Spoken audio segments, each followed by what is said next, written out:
आज के इस बिजी दौर में हम सब अपने सभी काम को कंप्यूटर के सहयोग से ही करते हैं, क्योंकि कंप्यूटर द्वारा किए गए सभी कार्य फास्ट और एक्यूरेट होते हैं। इस आधुनिक युग में शायद ही कोई ऐसा व्यक्ति होगा जो अपने काम को करने के लिए कंप्यूटर का सहयोग ना लेता हो। एक कंप्यूटर में सीपीयू का इस्तेमाल किया है, ये सब जानते हैं, लेकिन आपने अक्सर ये गौर किया होगा कि सीपीयू के बैक साइड और फ्रंट में बहुत सारे पोर्ट्स और कनेक्टर्स होते हैं, जिसमें से सभी को कुछ बेसिक पोर्ट्स और कनेक्टर्स के बारे में पता भी होता है, जैसे यूएसबी, VGA, पावर। लेकिन क्या आपको सभी पोर्ट्स और कनेक्टर्स के बारे में पता है, सभी का नाम और उसका उपयोग? ऐसे में अगर आप एक कंप्यूटर के स्टूडेंट हैं या कंप्यूटर चलाते हैं तो आपको यह जरूर पता होना चाहिए कि ये सारे पोर्ट्स क्या है, इसका यूज कैसे किया जाता है और कब कब आप इसका इस्तेमाल कर सकते हैं। तो आइए बढ़ते हैं डायरेक्ट टॉपिक की ओर और जानते हैं सीपीयू के बैक साइड और फ्रंट के सभी पोर्ट्स और कनेक्टर के बारे में। तो आइए वीडियो को शुरू करते हुए सबसे पहले जानेंगे इसके बारे में। इसे पावर कनेक्टर, पावर सप्लाई या फिर पावर इन कनेक्टर भी कहते हैं। इस कनेक्टर का उपयोग सीपीयू में पावर सप्लाई यानी इलेक्ट्रिसिटी पहुंचाने के लिए किया जाता है, ताकि सीपीयू को स्टार्ट किया जा सके, क्योंकि सीपीयू बिना करंट के नहीं चलती। इसके लिए हम एक विशेष प्रकार के केबल का भी इस्तेमाल करते हैं, जिसे पावर केबल कहा जाता है, जिसे इलेक्ट्रिसिटी बोर्ड में प्लग करके उसके दूसरे एक छोर को सीपीयू के पावर कनेक्टर में लगाया जाता है, जिसके कारण सीपीयू में 220 वोल्ट का करंट आता है और हमारा सीपीयू चालू हो जाता है। अर्थात इस कनेक्टर का उपयोग सीपीयू में पावर सप्लाई देने का होता है। पावर कनेक्टर के जस्ट बगल में ऑन ऑफ स्विच होता है, जिसके ऑन ऑफ करने से सीपीयू में करंट सप्लाई चालू बंद किया जाता है। फिर आता है सीपीयू फैन, जिसे कूलिंग फैन भी कहा जाता है। यह एक छोटा सा फैन यानी पंखा होता है, जिसका काम सीपीयू के सभी हीट को सीपीयू से बाहर निकालना होता है। जब हम सीपीयू में कोई वर्क करते हैं तो इस कारण उसका मदरबोर्ड और सभी कंपोनेंट्स गर्म हो जाते हैं। तो इसी सिचुएशन के लिए सीपीयू में एक कूलिंग फैन लगा होता है, जो कि सीपीयू के सभी हीट को सीपीयू से बाहर निकाल देता है, ताकि अंदर के सभी कंपोनेंट्स सही से काम कर सके। इसके बाद जो नेक्स्ट आता है उसे PS2 पोर्ट कहते हैं। इस पोर्ट का उपयोग सीपीयू में PS2 कीबोर्ड और माउस को कनेक्ट करने के लिए किया जाता है। आपने यह अक्सर देखा होगा कि हमारे पास जो कीबोर्ड माउस आता है वह USB से कनेक्ट किया जाता है, लेकिन पहले के सीपीयू में जब USB पोर्ट इतना ज़्यादा चलन में नहीं था, तो कीबोर्ड और माउस को कनेक्ट करने के लिए PS2 पोर्ट का यूज़ किया जाता था। PS2 पोर्ट दो होते हैं, एक कीबोर्ड और एक माउस के लिए, जिसे आसानी से इसके कलर कोड के द्वारा समझा जा सकता है। पर्पल कलर का कीबोर्ड के लिए और ग्रीन माउस के लिए होता है। फिर आते हैं अगले पोर्ट पर, जिसे VGA पोर्ट कहते हैं, जिसका full form video graphics array या वीडियो ग्राफिक्स एडेप्टर होता है। इस पोर्ट का उपयोग सीपीयू के अंदर चल रहे सभी ग्राफिक्स को मॉनिटर पर दिखाने के लिए किया जाता है। इसके लिए एक विशेष प्रकार के केबल का भी उपयोग करते हैं, जिसे VGA केबल कहते हैं, जिसके एक छोर को मॉनिटर एवं दूसरे छोर को सीपीयू के VGA पोर्ट में प्लग इन करके कनेक्ट किया जाता है, जिसके कारण सीपीयू में चल रहे सभी ग्राफिक्स मॉनिटर पर दिखाई देती है। VGA पोर्ट के जस्ट बगल में HDMI पोर्ट है, जिसका full form high definition multimedia interface होता है। यह VGA पोर्ट की तरह ही होता है। जिस प्रकार से VGA पोर्ट के द्वारा सीपीयू के सभी ग्राफिक्स को मॉनिटर में दिखाने के लिए यूज किया जाता है, उसी प्रकार से HDMI पोर्ट का भी यूज किया जाता है। दोनों में कुछ अंतर है।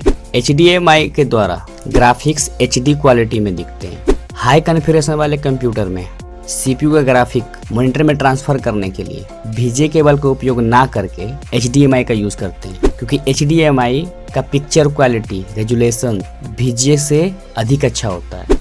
यदि आपके पास एक ऐसा कंप्यूटर है जिसका उपयोग आप gaming, mixing, video editing, content watching के लिए करते हैं, तो आपके लिए VGA पोर्ट से ज़्यादा अच्छा HDMI पोर्ट होगा, क्योंकि HDMI पोर्ट से HD क्वालिटी में आउटपुट निकलता है। इसके लिए एक विशेष केबल की भी आवश्यकता पड़ती है, जिसे HDMI केबल कहते हैं, जिसके एक छोर को सीपीयू और दूसरे को मॉनिटर में प्लग इन करके सीपीयू का ग्राफिक मॉनिटर में ट्रांसफर किया जाता है। आजकल के सभी मॉनिटर और सीपीयू में VGA पोर्ट के जगह पर HDMI ही दिए जाते हैं, क्योंकि इसकी आउटपुट करने की क्वालिटी VGA की तुलना में ज़्यादा अच्छी होती है। फिर आते हैं आगे, इसे USB पोर्ट कहते हैं, यूनिवर्सल सीरियल बस। इस पोर्ट का उपयोग उन सभी डिवाइस को कनेक्ट करने के लिए किया जाता है जो USB कनेक्टर के साथ आते हैं, जैसे keyboard, mouse, pen drive, scanner, printer, joystick. यह सीपीयू के अंदर एक यूनिवर्सल पोर्ट है। इसका फुल फॉर्म है यूनिवर्सल सीरियल बस। सीपीयू के इस पोर्ट को eSATA पोर्ट कहते हैं, जिसका full form external serial advance technology attachment है। eSATA पोर्ट के बारे में बहुत सारे लोग नहीं भी जानते होंगे, क्योंकि यह पोर्ट सभी सीपीयू में होता ही नहीं है। यह पोर्ट बेसिकली आज के एडवांस हाई कॉन्फ़िगरेशन वाले सीपीयू में आता है। इस पोर्ट का उपयोग मेनली सीपीयू से डायरेक्ट किसी हार्ड डिस्क को कनेक्ट करने के लिए किया जाता है। यदि आपको कंप्यूटर के सभी डाटा को किसी हार्ड डिस्क में ट्रांसफर करके रखना है तो आप इस पोर्ट के माध्यम से इजिली कर सकते हैं। इसके लिए एक विशेष प्रकार की केबल की आवश्यकता होती है जिसे ई-साटा केबल कहते हैं, जिसके एक छोर को हार्ड डिस्क पर एवं दूसरे छोर को ई-साटा पोर्ट में कनेक्ट किया जाता है, जिसके बाद कंप्यूटर से डाटा को हार्ड डिस्क में इजीली ट्रांसफर किया जा सकता है। फिर इसे कहते हैं लाइन पोर्ट या फिर इथरनेट पोर्ट। इस पोर्ट का उपयोग मेनली किसी भी कंप्यूटर में एंड कंप्यूटिंग या इंटरनेट चलाने के लिए किया जाता है। यदि आपको अपने कंप्यूटर में इंटरनेट चलाने या फिर एक सीपीयू के माध्यम से बहुत सारे कंप्यूटर को चलाना, इसके लिए आप इस पोर्ट का उपयोग करेंगे। फिर आते हैं सीरियल पोर्ट।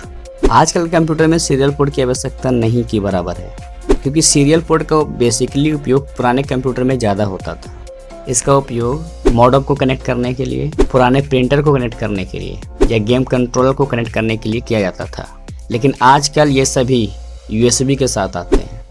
सीपीयू के पोर्ट्स के सबसे नीचे 3 अलग अलग गोल आकार के पोर्ट दिखते होंगे। ये तीनों ऑडियो पोर्ट होते हैं, जिसे आप इसके 3 अलग अलग कलर से समझ सकते हैं। सबसे पहला रेड, इसका उपयोग कंप्यूटर में माइक को कनेक्ट करने के लिए किया जाता है। उसके बाद ग्रीन, इसका उपयोग कंप्यूटर में हेडफोन कनेक्ट करने के लिए किया जाता है। फिर आता है ब्लू, इसका उपयोग ऑडियो मिक्सिंग इंस्ट्रूमेंट को कनेक्ट करने के लिए किया जाता है। इन शॉर्ट ये तीनों के तीनों ऑडियो से रिलेटेड पोर्ट्स होते हैं।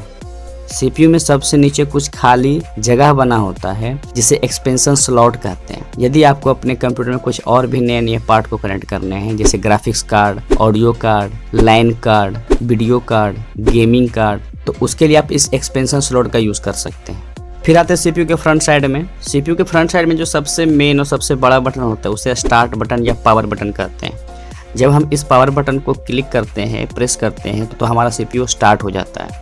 इसी पावर बटन के बगल में रीस्टार्ट बटन होता है, जिसका उपयोग जब हमारा कंप्यूटर चल रहा होता है और उस समय हमारे कंप्यूटर को रीस्टार्ट करने की आवश्यकता पड़ती है तो हम इसे क्लिक करते हैं, जिसके कारण कंप्यूटर हमारा बंद होकर के ऑटोमेटिक स्टार्ट हो जाता है, जिसे रीस्टार्ट कहते हैं।